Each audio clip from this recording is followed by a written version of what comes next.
Assalamualaikum warahmatullahi wabarakatuh. Terima kasih sidang hadirin yang masih lagi bersama dengan channel seadanya.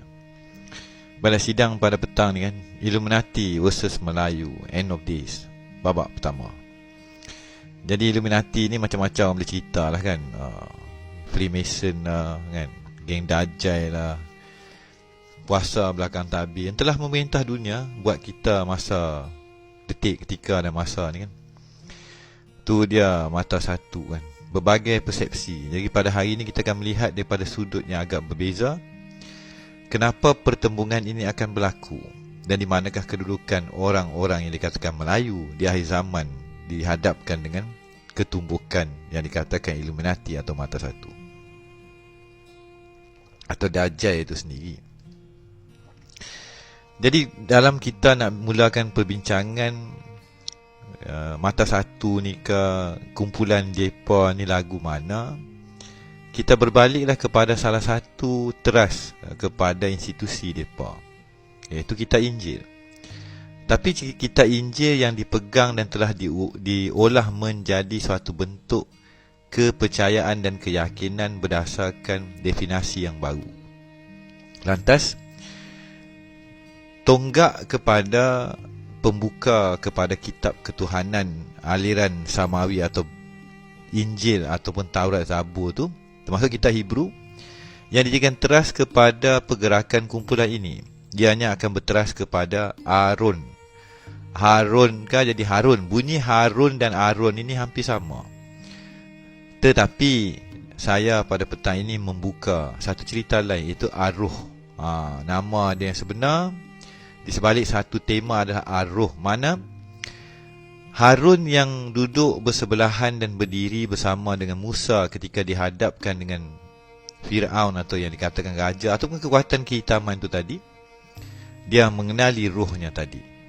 Lantas ini hampir sama dengan cerita Al-Mahdi dan juga Nabi Isa ketika mengubah dunia pada masa itu dihadapkan dengan satu tonggak raja yang menguasai semua ahli sihir di muka bumi. Jadi usai tugasan yang digalah oleh Musa kalamullah dan lantas Musa meneruskan perjalanan, maka ketumbukan dan kekuasaannya yang dikatakan pemerintahan diserahkan kepada Harun tadi atau Aaron tadi. Tetapi kali ini percaturan telah berubah kerana konsep kefahaman ketuhanan pada waktu itu telah dikembalikan dalam satu bentuk logika, matematik dan aritmetik yang menjadi satu teras kesinambungan membina tamadun manusia yang bermula daripada tarikh tersebut sehinggalah apa yang kita gapai, garap dan sedang disajikan pada ketika ini. The mathematic, the algoritma dan teras satu pandangan kebatinan akan alam yang dikatakan jin tadi. Alam tak nampak ini hidup dalam satu dunia dan dimensi lain. Maka daripada situlah kita dapati fizik, nuclear fission dan sebagainya itu menjadi teras kepada suatu bentuk perlambangan dan perubahan kepada dunia industri Eropah tadi. Tapi kenapa mereka ni kalut dengan mata satu?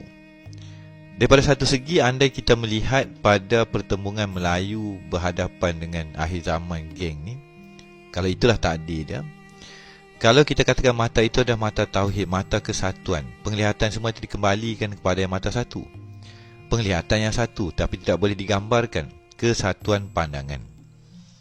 Pandangan yang dikembalikan kepada pandangan yang Maha Esa, tetapi perlambang itu telah berubah.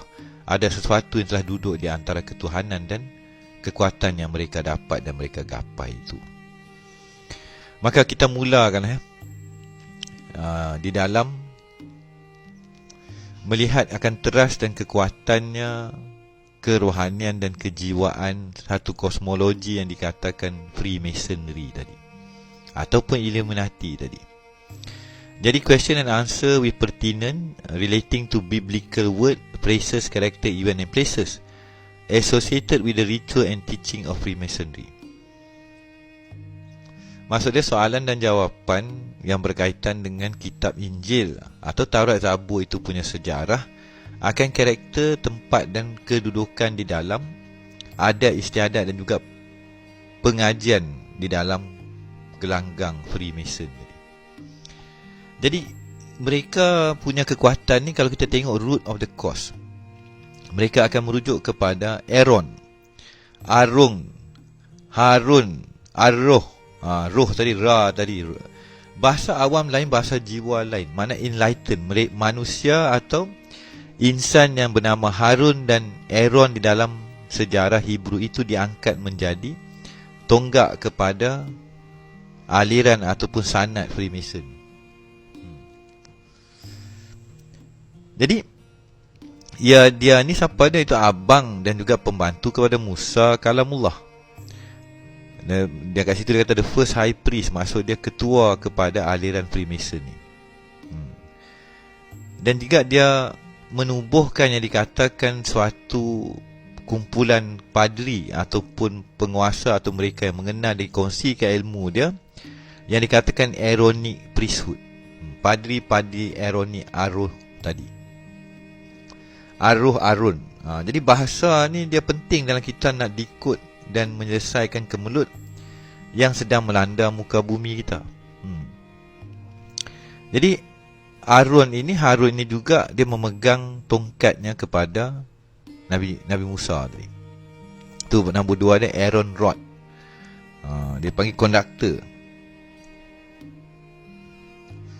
Dan membawa kepada Adam, manusia itu sendiri, dan membawa kepada Abraham itu bapa kepada aliran agama Samawi tadi. Maka kat sini kita tengok ada algoritma, ada tari, ada irama, ada satu susunan akan suatu pembukaan dan kefahaman kepada ahli-ahli Freemason. Padanan ini ada di dalam dunia Melayu itu sendiri. Lantas di dalam ruang yang singkat ini, kita melihat mereka juga terpalit dengan kunci-kunci alam beralam, yang pada masa itu dilakarkan, dilorikkan menjadi kunci, sama ada pada duit, pada tangkai, pada cahaya, pada lilin, dan juga keilmuan kebatinan seumpama ma'rifatullah membayangkan cahaya keluar daripada tangan dan membuat logos dan bentuk-bentuk tertentu bagi berhubung dengan kekuatan alam gaib atau alam yang halus, alam seni, iaitu alam jin, alam demon, dan juga tentera-tentera Azazil atau iblis yang telah diarahkan taat kepada kunci kekuasaan Sulaiman tadi. Ni bab sihir, kita kena tolak tepi sat. Sihir, kuasa gaib, kuasa batin, umpama suatu kuasa yang menguasai alam gaib tak nampak, yang membentuk, merosakkan dan menguji manusia itu sendiri. Lantas wujudlah sehingga hari ini sebuah cerita yang mana kita dipertontonkan sigil kunci pembuka alam seni, alam jin, alam iblis, alam demon di dalam kisahnya Dr. Strange. Maka ritual-ritual mereka ini pastinya akan membawa suatu kesinambungan. Bagi yang faham, kita faham tari Melayu, kita faham aliran ketuhanan orang Melayu. Jadi di akhir kata, akhir zaman yang bakal hadir, Melayu pasti bertembung dengan aliran mereka. Kekalahannya bangsa Melayu ini dan kefahamannya orang kita di dalam lapisan-lapisan kitab-kitab terdahulu, dan yang akhirnya kitab Al-Quranul Karim yang telah dikurniakan kepada kita melewati atau melalui baginda Rasulullah SAW. Kesempurnaan ilmu dan memahami kitab-kitab yang sebelumnya ini menjadi sebuah satu teras kepada pertembungan akhir zaman. Kita bakal bersambung dalam babak berikutnya. Di sidang TikTok ini, videonya agak-agak pendek, tidak melebihi 10 minit. Video berskala panjang dan lebar akan ada di channel YouTube seadanya yang terbaru. Terima kasih. Wabillahi taufiq wa hidayah. Assalamualaikum warahmatullahi wabarakatuh.